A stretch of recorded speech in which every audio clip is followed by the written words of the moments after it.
The Winnipeg Police Service responded to a report of a motor vehicle collision involving two people who were fatally injured.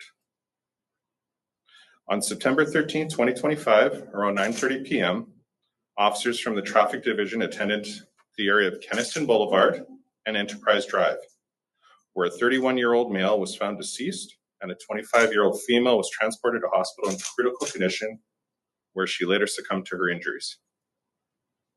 The investigation determined that a pickup truck traveling at a high rate of speed southbound on Keniston Boulevard near Enterprise Drive drove onto the shoulder, striking two people. The driver failed to remain on scene and drove off. The man was located by officers a short time later, and they formed grounds of impairment. A bicycle was located nearby, and police are still investigating the lead up to the collision. We are asking for the public's assistance. Kuldeep Singh Gill has been charged with the following: dangerous operation of a conveyance causing death ×2, operation of a conveyance causing death while impaired to any degree by BAC or drug or combination of both ×2, and failed to stop on a scene of an accident knowing that are reckless as to whether they were involved in an accident causing death ×2, and he was detained in custody. I'll open up to questions. The truck, was that his truck or was it stolen? I think you'd say there. Because it's an ongoing investigation, I'm not going to get into the details of whether it was his truck or not. So where did police find him? Was he still in the vehicle? Was it like a couple streets over? Where else was he? He was found nearby, just a short time later. Was he still in the vehicle? Again, I'm not going to get into whether he was in the vehicle or outside the vehicle. Okay. So there's one bike. Did police think they were both on one bicycle, or was it there were two people on one bike? There's only one bike found. Well, at this point, there's only one bike found, but that's why we're appealing to the public. If they have any dash cam footage, or if they were driving by in the area at the time, to be able to provide this to police. But do you think at least one of them was on the bicycle, or is it just you're trying to figure out? Again, investigators are trying to determine all the specifics in there, but one bike has been recovered, and that's why we're asking again for the public's assistance into whether they have dash cam video or information leading regarding this incident. Was this person known to police at all before this incident? This person was known to police, yes. Does he have any prior arrests for impaired driving? Again, I don't want to go into details, but he has been known. He's known by police, yes. Was this individual working at the time in this truck, or can you speak to that at all? I can't speak to that, no. Can you say what you suspect or what the impairment was? Because it's not really clear why he would, like, do you know what substance? Well, again, I mean, we're here because there was an accident, and it was due to somebody who has been charged with impaired driving. But do you think it's alcohol or another drug? Cannabis or anything like that? Well, again, he's been charged with impaired driving, which would be alcohol or a combination of drug or a combination of both. So do you think it's a combination of both, or is it? I'm not going to speculate.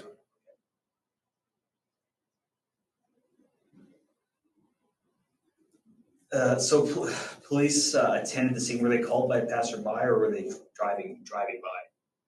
It was called in. Yes. Unless, do you have any info or want to speak on in terms of impairment? Depending on what the question is. Yes. I mean, was it alcohol impairment or a drug or both? Yeah, the investigation is still ongoing. So we have some evidence, but we can't disclose any of the details at this time, unfortunately. I mean, again, anecdotally speaking, when somebody gets charged with impaired driving, it is either by alcohol, drug, or a combination of both. So this was called in. It wasn't like a passerby called it in, or because officers attended the scene. It's just it's unclear to me if they. There was a call for service. Yes. Just one more question for me. Were the two victims known to each other? I don't have that information, but if you send me an email, I can and try to answer that.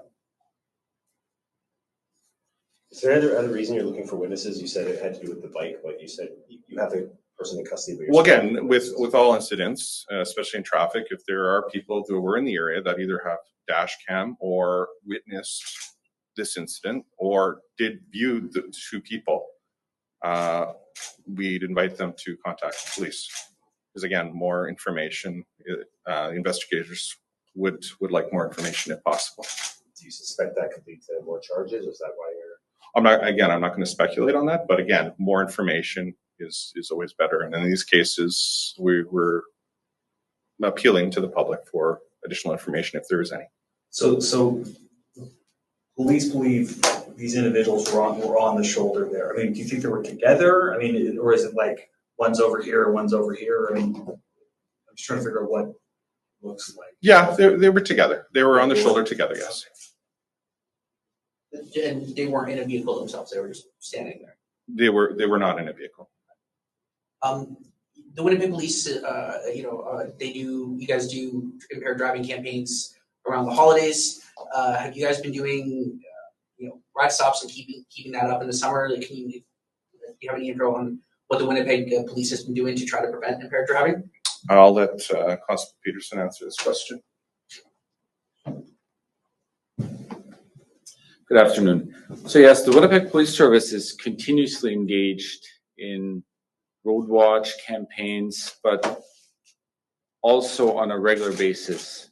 Every shift there is traffic units out there and they're actively involved in during traffic stops. We're always engaged in looking for impaired drivers. Yes. So besides the campaigns that we're running throughout the year, we're also always engaged in looking for impaired drivers.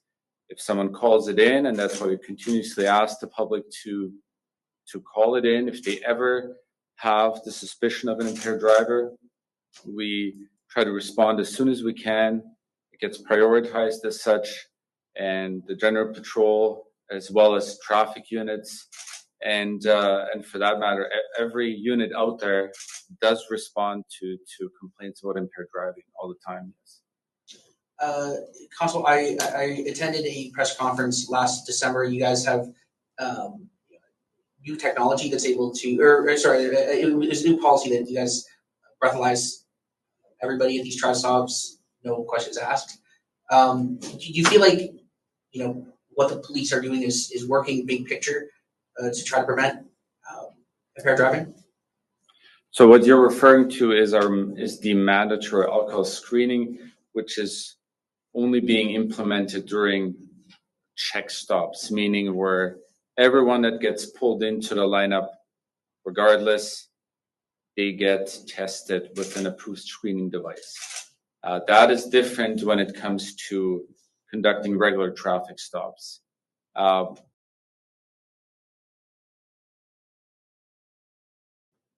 Having said that, we always make that plea to the public to call us anytime there is suspicion about an impaired driver.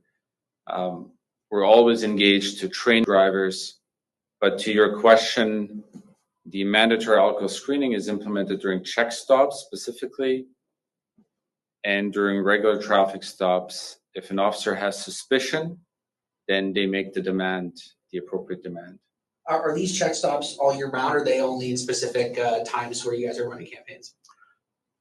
So yeah, we have certain campaigns throughout the summer. We have our road watch continuously happening, meaning where additional resources are being sent out to conduct traffic stops and saturation, areas where we're doing impaired driving check stops. But in between the festive season, the summer road watch program, we still all the time on a regular basis, our traffic units specifically are always out there and looking for impaired drivers.